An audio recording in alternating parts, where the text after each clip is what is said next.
Thanks, Nicola. Before I introduce our next and final speaker, I'd like to say a few words about the person for whom this very special lecture is named. Brett Tyndall was born in 1961 and he died in 1994 at the age of 33. He completed a degree in nursing and went on to study, but didn't finish medicine. He began as a research assistant at the Centre for Immunology in 1985, and when our director, David Cooper, was made the inaugural director of the National Centre in HIV Epidemiology and Clinical Research, Brett was part of that initial core group and in time was appointed as a senior project scientist. He was a wonderful friend and colleague and is fondly remembered by many of us at the Kirby. And we were immensely pleased, when Dr. Strathdee agreed to give the second memorial Brett Tyndall lecture. Steffanie, thank you. It really means a lot to us to have someone of your caliber as a scientist and your integrity as a human being speak to Brett's memory. And it now gives me great pleasure to formally introduce one of my heroes. Dr. Strathdee is the Associate Dean of Global Health Sciences, Harold Simon Professor and Chief of the Division of Global Public Health in the Department of Medicine at the University of California, San Diego School of Medicine. She's an infectious disease epidemiologist who has spent the last 2 decades focusing on HIV, hepatitis C, and STI prevention in underserved and marginalized populations, including people who inject drugs, sex workers, and men who have sex with men. In the last 10 years, she's published almost 500 peer-reviewed publications on HIV prevention and the natural history of HIV and related infections, and the evaluation and design of interventions to reduce harms among people who inject drugs. She's currently engaged in numerous HIV and STI prevention projects in a range of international settings. Some of those include Mexico, India, Canada, and Afghanistan. And in 2009, she received NIDA's Leadership Award in International Collaboration. Importantly, her work is characterized by a deep commitment to affected communities, reflected in her lifelong advocacy and direct action, and her determination to give voice to the vulnerable and voiceless. I'm both honoured and delighted to give you Dr. Steffanie Strathdee, who will now present the 2014 Brett Tyndall Memorial Lecture.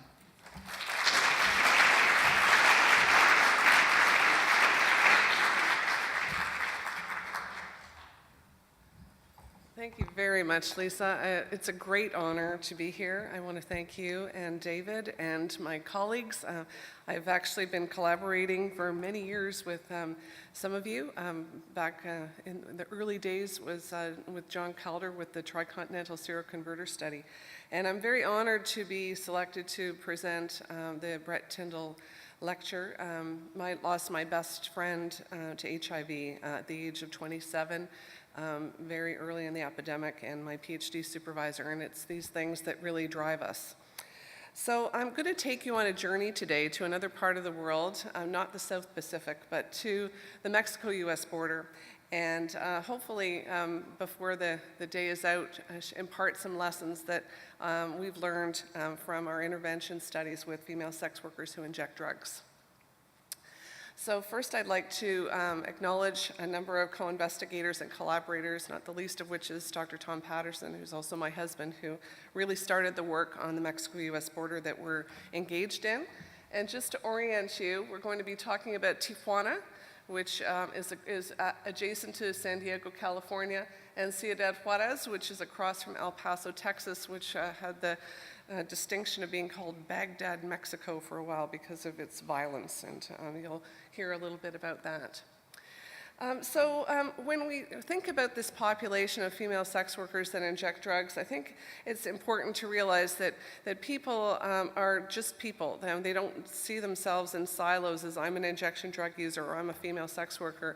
But those individuals who are engaging in both behaviors are at risk of acquiring HIV through 2 potential transmission routes: unprotected sex and the sharing of injection equipment. And to date, it doesn't appear that there have been interventions that have tried to simultaneously reduce HIV through both of these routes, and it was our interest to do so.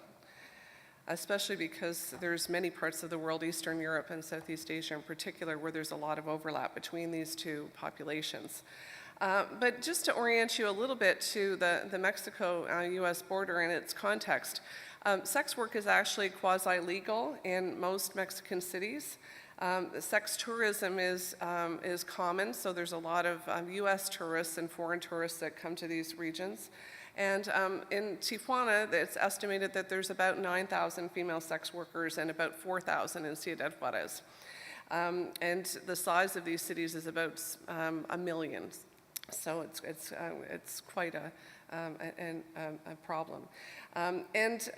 Both of these cities are located on major drug trafficking routes, and so there's potential for overlap of the injection drug using community with the sex work community.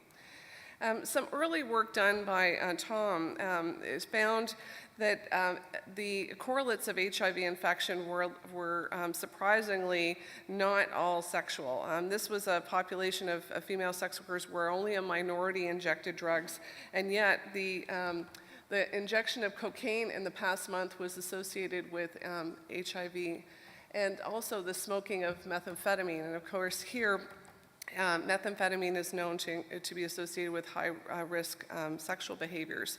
And syphilis has been an important driver of the epidemic in the city as well.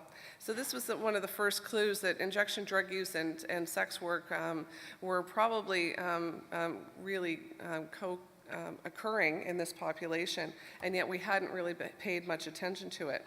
And then we looked further to compare HIV and STI prevalence in female sex workers overall versus those that inject drugs. And we see whether we're talking about HIV, syphilis, gonorrhea, or chlamydia, or any of these sexually transmitted infections, that the female sex workers that inject drugs had much higher prevalence. So, 46% actually. It went the wrong way. There we go, 46% of any of these infections. So this was highly prevalent. So we began a study called Mujer más Segura, or Healthier Women, Safer Women. And the objective here was to try to evaluate brief combination prevention interventions that would simultaneously reduce both injection risks and sexual risks among women who inject drugs in both of these cities. And by the time we got our project funded, some of the advocacy work that we were doing in Tijuana led to an expansion of syringe access and condom provision in Tijuana in particular. And so we knew right from the way out of the gate that we were going to need to stratify and compare Tijuana versus Ciudad Juarez because the circumstances around prevention in these cities would be different.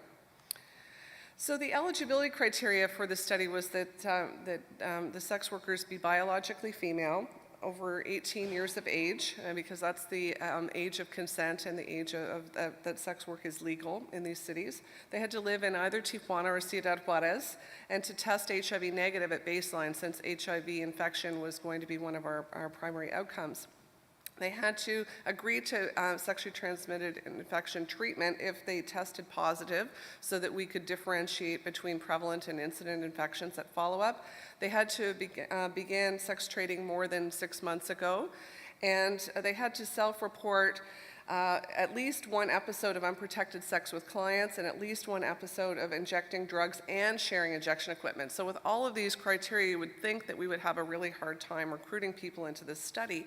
And yet we recruited 300 women in Ciudad Juarez and 300 in Tijuana within a year very handily, which really speaks to the high-risk situation that these women were facing.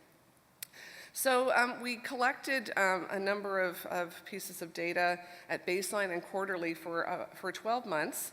Interviewer-administered surveys that were administered by women who were either ex-sex workers or ex-drug users. We conducted biologic on-site testing and treatment for HIV, syphilis, gonorrhea, chlamydia, and trich. And we conducted this using a 2x2 factorial design, which really allows you to simultaneously test 2 interventions at the same time in a very efficient manner.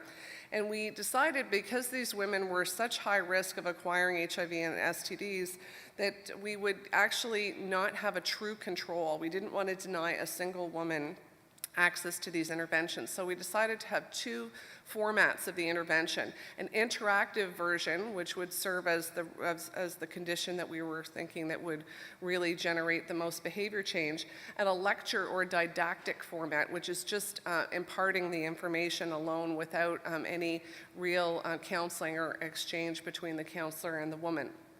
So I'll describe the intervention more in detail now.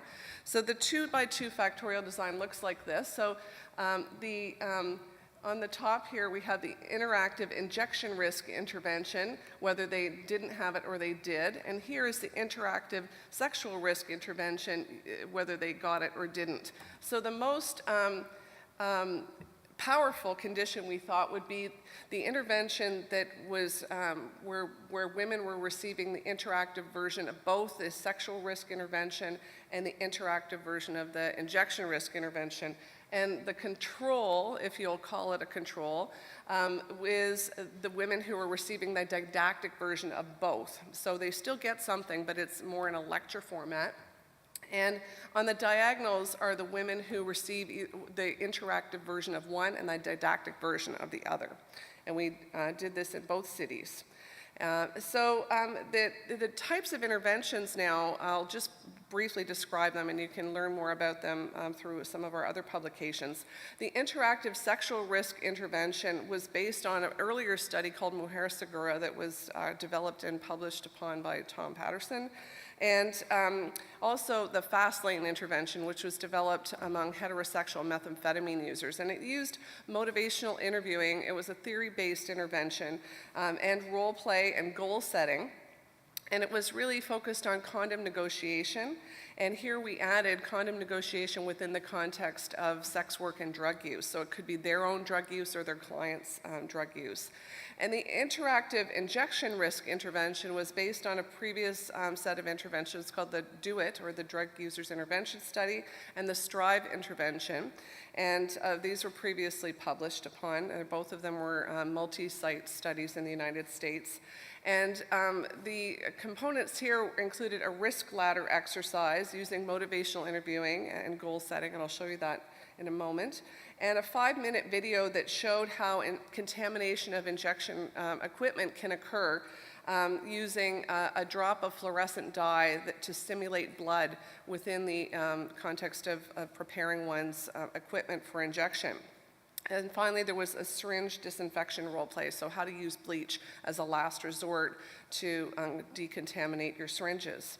And so the lecture formats of each of these interventions was one way of sharing of information, and there's no discussion or role playing or goal setting or any of that. Now, each of these interventions, whether they were the lecture version or the interactive version, was only 30 minutes long. So in each one of these cells in the 2x2, it's a 60-minute intervention, because it's 30 for the injection risk intervention and 30 for the sexual risk intervention. So very brief.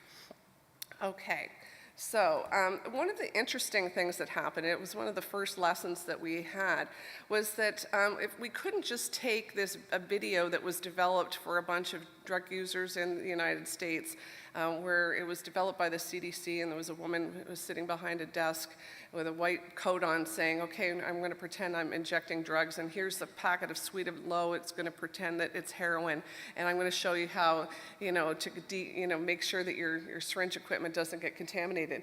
When I showed this video to the sex workers in our study and I dubbed it over in Spanish, they said, come on, lady, this doesn't speak to our reality.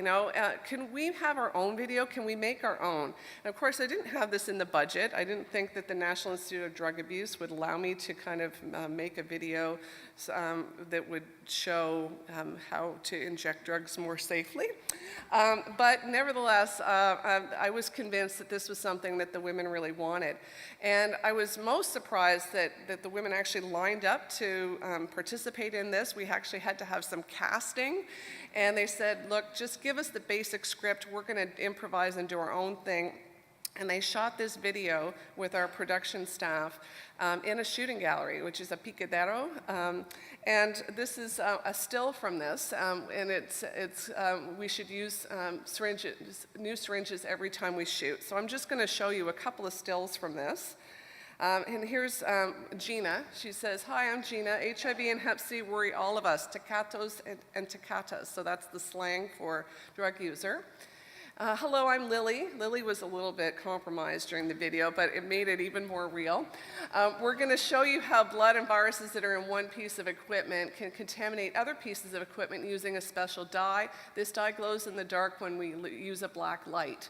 And then finally, hello, my name is Laura. Here we have 2 syringes in one. I place a small quantity of dye to represent the blood that gets left inside a syringe after it's been used to shoot drugs. We'll see how the special dye goes from one place to another. Remember that the dye represents infected blood.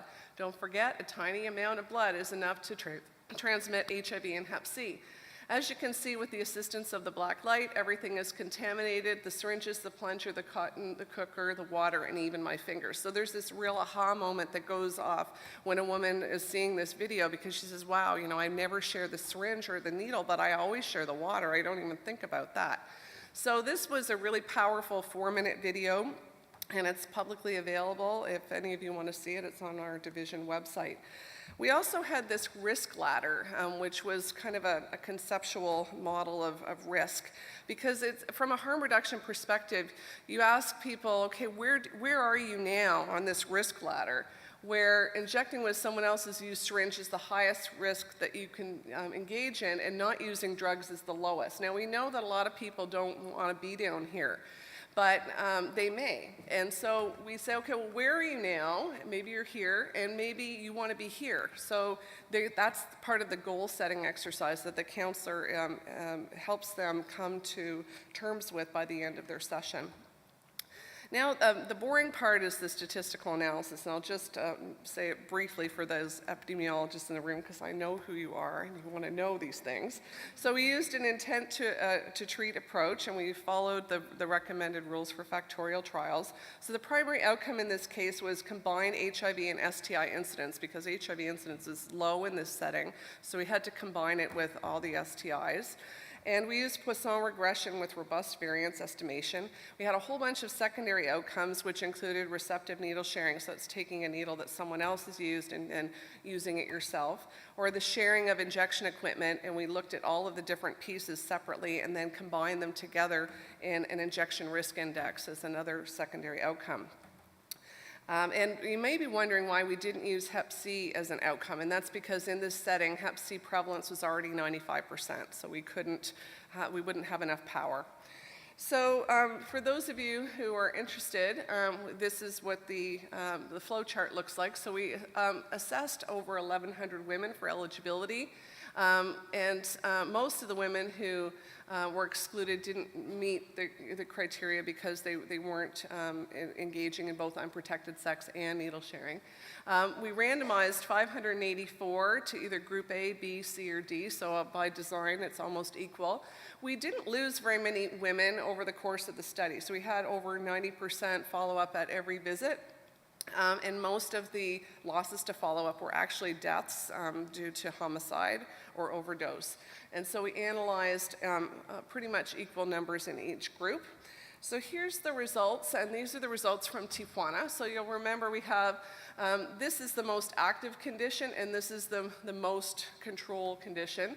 And this is the HIV and STI incidence combined. So clearly we have a lot of STIs going on. But you'll see here that we had a much lower HIV and STI incidence in the group that was receiving both the interactive sexual risk intervention and the interactive injection risk intervention. And group C had similar results here, again, because STIs are really driving this, and the sexual risk intervention you would expect would be having a greater influence here. So that was a good news. Now, when we look at the intervention effects, you'll see, again, Group D and Group C are almost the same, and this is suggestive of more than a 50% reduction in combined HIV-STI incidence in Tijuana. And in Ciudad Juarez, we see in Group C, we had a similar HIV-STI incidence compared to what we saw in Tijuana. It was much higher in Group D, and we haven't really figured this one out yet, but we have some speculation as to why that might be.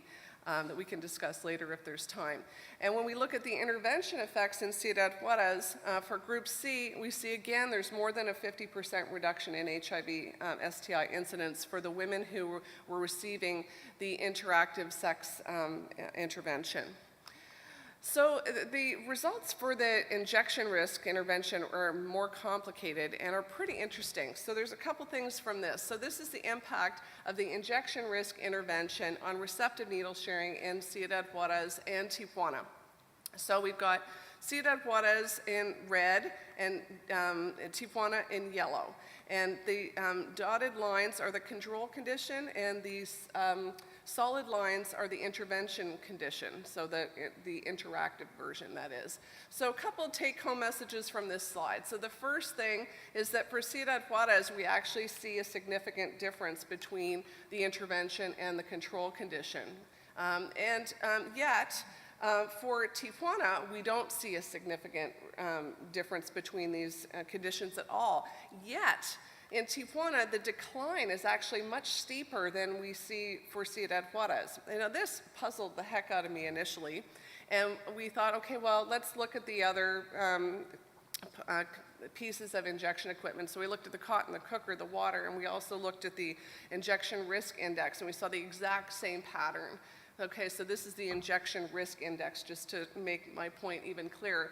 And this is even more compelling. So again, a significant difference for Ciudad Juarez, no difference at all for Tijuana, but a much steeper decline.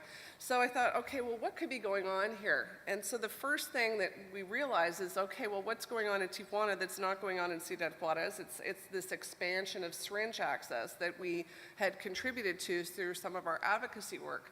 So we actually had the data for syringes that were being exchanged in the two cities because they're provided federally and from the state. And so we plotted these. And so in red is Ciudad Juarez, and in green is Tijuana. And the dotted lines are these Preve kits, which are these little kits that are meant for harm reduction, so sterile cotton, cooker, water, et cetera. And so you'll see that in Tijuana, we had a much increased access to syringes during the study period, and also a major increase in the Preve kit distribution. Whereas in Ciudad Juarez, we had an increase, although not as strong in terms of the syringes, and very, very few Preve kits were available. And again, this is because the state was not investing in expanded syringe access at the time. So this is obviously ecological, and it doesn't prove that expanded syringe access was really explaining why we didn't see a difference between the intervention and the control condition in Tijuana. So we wanted to test this, and we did that by forcing in this variable reported easy access to sterile syringes. We said, okay, well, in Ciudad Juarez, if we'd had the access to syringes that we saw in Tijuana, what would happen? Well, it would actually have displaced the intervention versus control conditions. So this is suggestive of the fact that having massive access to syringes in Tijuana was kind of dwarfing the intervention effect, because don't forget, we didn't have a true control. Everybody was getting the information. Okay, so the next thing we wanted to do is see, well, in Ciudad Juarez, we saw this amazing effect of the intervention, the injection risk intervention. How was that working? And we thought, well, it's supposed to work through self-efficacy. So, because that's what the intervention was focused on in its theoretical constructs. So we tested this through a complex moderation analysis that was done by one of our star postdocs, Eileen Pitpidden. And she actually, this is the, so for Ciudad Juarez only, this is the control, and this is the interactive injection risk intervention group. And what she found was that in the intervention group, that you had higher self-efficacy if police were confiscating your syringes. And this is something that I didn't mention, but police confiscation of syringes is one of the major deterrents to using sterile syringes. And so in Ciudad Juarez, it appears that if you receive the interactive version of the injection risk intervention, that you were more able to avoid sharing syringes if the police took your syringes away. So that was pretty interesting. So the intervention seemed to be working along the way that we thought, and was buffering some of the structural impediments that the police were interfering with. So the conclusions from this were really that the results of our study extended some of the earlier findings from the Mujer Segura intervention, where we had found that the sexual risk intervention worked, but only for a short term, and we didn't know whether or not it was really going to work with women who inject drugs. And yet, we had a strong intervention effect on HIV/STI incidence after 12 months, suggesting that women who are sex workers can reduce their injection and sexual risks. And we had a slightly stronger effect for Tijuana for the sexual risk intervention, where the women had greater access to condoms through some of the community-wide interventions that were being supported by the local government. And this suggests that condom provision is necessary but not sufficient for achieving reductions in HIV and STI incidence. And this is because we really need to negotiate condom use, especially within the context of drug use. So the implications with respect to the injection risk intervention are that the lecture format, or the didactic format of the intervention, coupled with expanded access to sterile syringes and injection equipment, was both necessary and sufficient to achieving significant risk reductions. And this impacted both the sharing of syringes and also the injection equipment. It was sustained after 12 months. And it really, to me, supports the importance of adequate syringe coverage.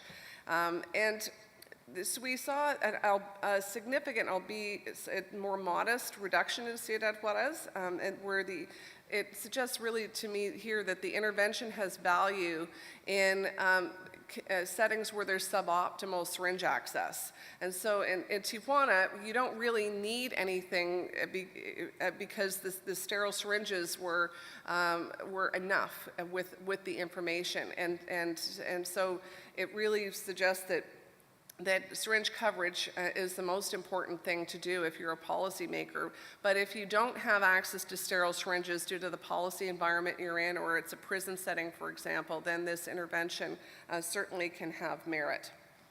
So with that, I will close and thank my co-investigators and colleagues and funders from the National Institute on Drug Abuse, but most important, our team of women who have worked in Ciudad Juarez and Tijuana despite very difficult conditions, and the sex workers themselves who participated in our project. Thank you very much.